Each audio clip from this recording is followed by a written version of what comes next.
magluluto ako ng beef broccoli. Ayan, meron tayo ditong beef, broccoli. Linisin lang natin siya. Ito babalatan kasi matigas.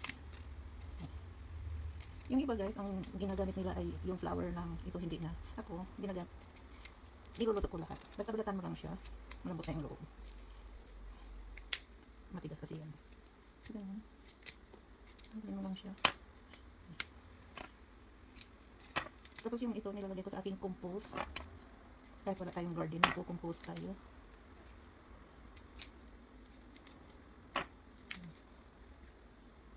Yan ang mga ano ko, yung mga trimmings ko dito guys. Yan ang aking vitamins sa aking mga indoor plant. Kahit yung expired na gatas, hindi ko rin siya tinatapon. Ginagamit ko siya ng vitamin ng aking mga halaman sa loob ng bahay. So ayan, nalinis na natin.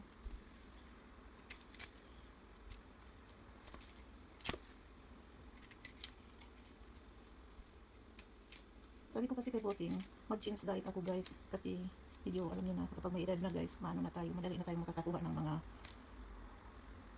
cholesterol. Which mayroon na akong cholesterol, nakaano na ako dyan. Matagal na akong naka-maintenance. Ngayon ang iniingatan ko ay ang aking sugar, blood sugar. Kaya sabi ko kay Bossing, mag-ano muna ako. Mag-change ako ng diet ko. So, protein at maraming gulay muna, dahan-dahan sa carb. Supported naman siya guys. Yeah. Sana nga ganun din siya, kaso lang hindi talaga siya umiinom ng kape na walang asukal. At saka hindi siya umiinom ng tubig. Ang iniinom niya is palaging lemonade at soda. Ayan, medyo na-addict din ako sa cherry coke. Kahapon bumili siya. Siguro nakalimutan niya na ayaw ko na nang uminom ng cherry coke. Dati hindi ako umiinom, kaso lang bumibili siya pag kumukuha kami ng gas. Okay? Medyo na ano na rin ako na-addict. Kasi ang coke, hindi lang yan bad sa ating health, bad din sa ating ipin. Kumakain ng yung ano niya, yung kanyang carbonation, malakas kumain ng ating ipin. So ayan, check natin siya ng ganyan.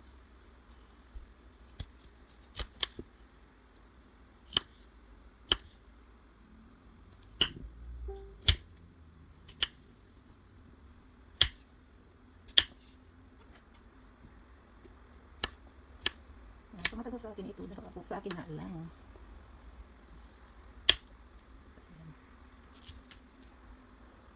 Dinner lang ang ano namin dito, ang aming kain. So ilalagay ko sa freezer. Ilabas lang ako ng kakainin ko. Ayan.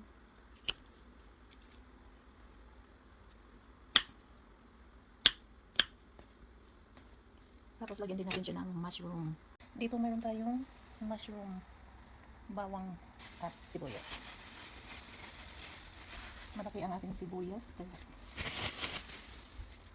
hiwa lang tayo dito ng siguro 1/4. Malaki siya. Ganun.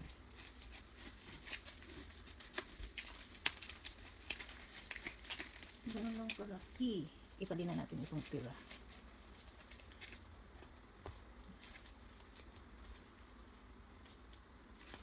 Tabi na natin siya. Chop lang natin sila.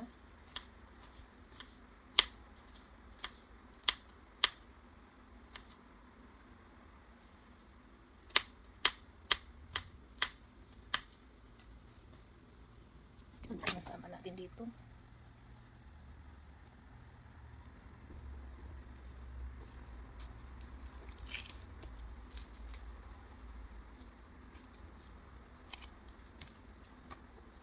Chop din siya.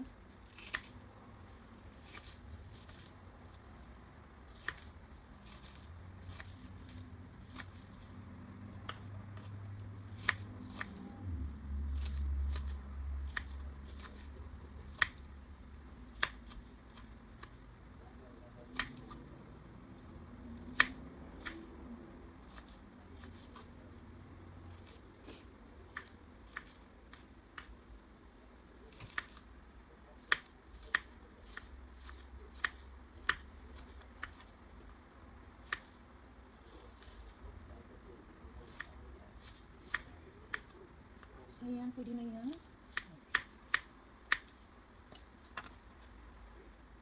Yan, gulay at saka, sibuyas at saka yung bawang is maganda din yan sa ating mga niluluto. Herbs. Yan, maganda ang herbs. Kaya huwag natin siyang, yan, part of ano yan siya, part of gulay. So ayan na, hiwa na natin lahat ang ating gulay.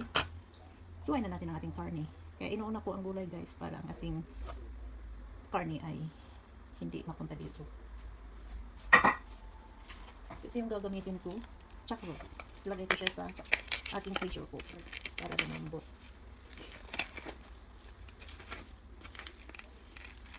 Kinuha ko yung may buto para pang ano siya, dagdag flavor.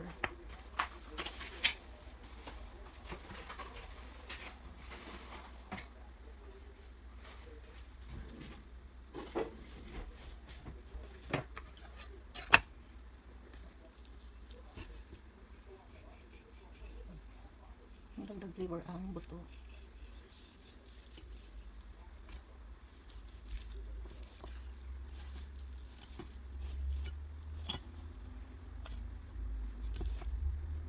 Magugustuhan ito ni Chili guys.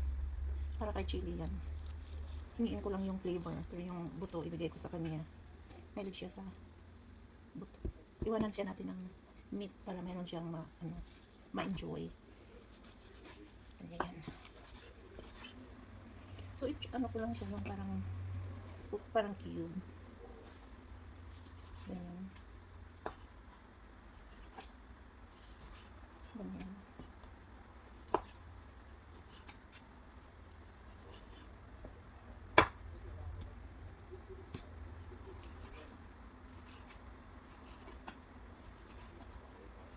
So, ganyan lang ang hiwa ko dyan.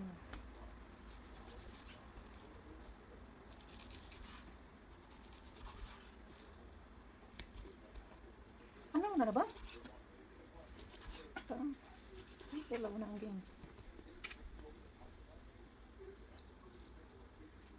Liban ako lang. Makikinig na lang ako sa ano guys, sa game. Meron ano dito, kunting buto. Huwag na natin ibigay kay Chili yan.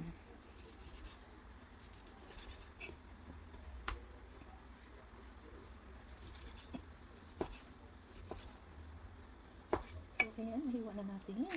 Lagyan natin sa pressure cooker. So, saksak na natin ang ating pressure cooker.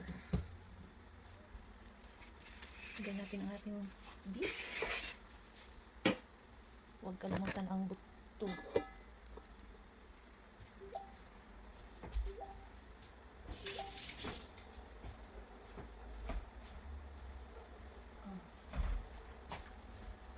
Mag-add tayo ng chicken bouillon.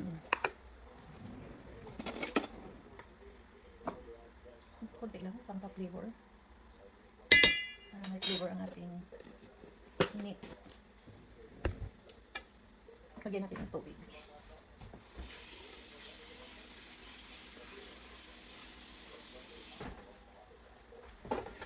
So, pwede na siguro 30 minutes dyan, no? 30 minutes. Lock lang natin siya in position. Nakalock na. Nope.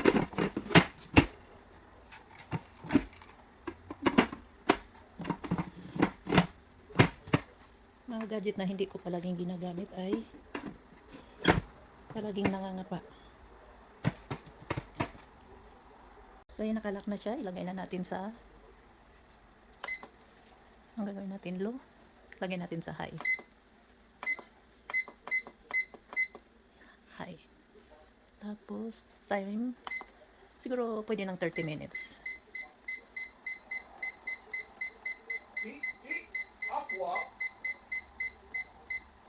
30 minutes. Ayan. So, hayaan lang natin siya dyan. Ayan guys, tinamaan ang aking cabinet door. Ipaayos ko yan kay Bossing. Mayroon siyang suction. Ginagamit niya sa sasakyan. Tingnan ko.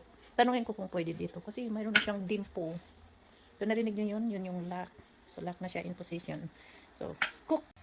Igisa na natin ang ating gulay. Lagyan natin ng olive oil.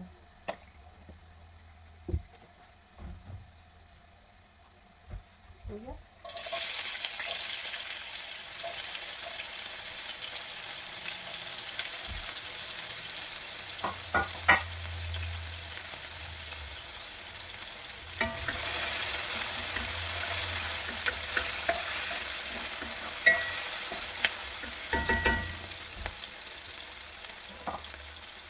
Bawang.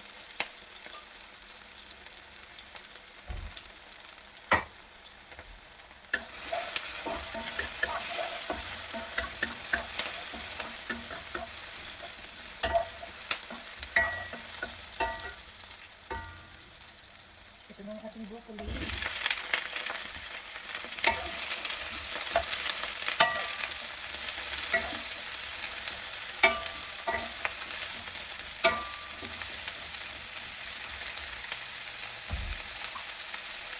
Islahan natin ang oyster sauce.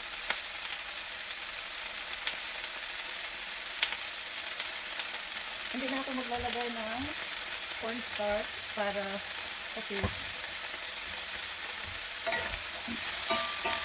kasi ayaw ko ng carb.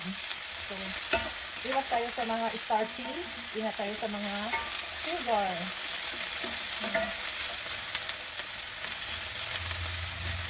Lagyan na rin natin ang black pepper.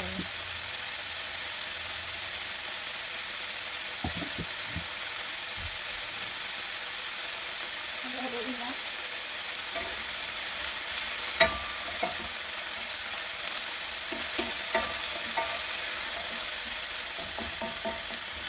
Yan. Tamagan natin ang ating mushroom.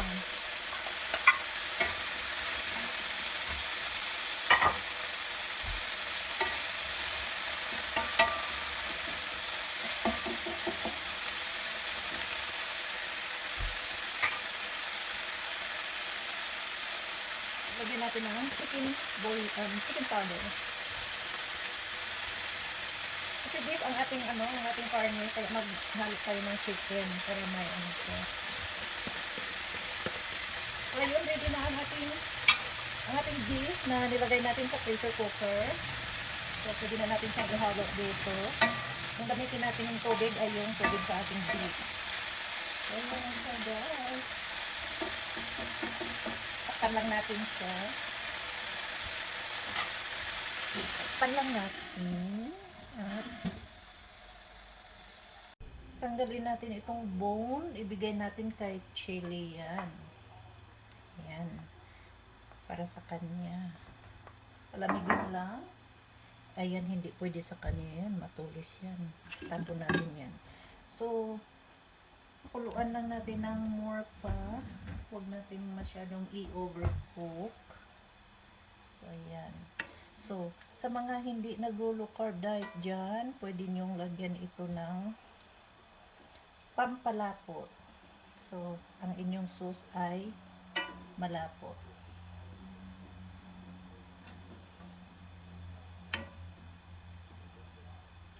Dahil naka-low carb ako, hindi ako maglalagay ng pampalapot. So, ayan na. Tikman natin kung okay na ba ang ating asin.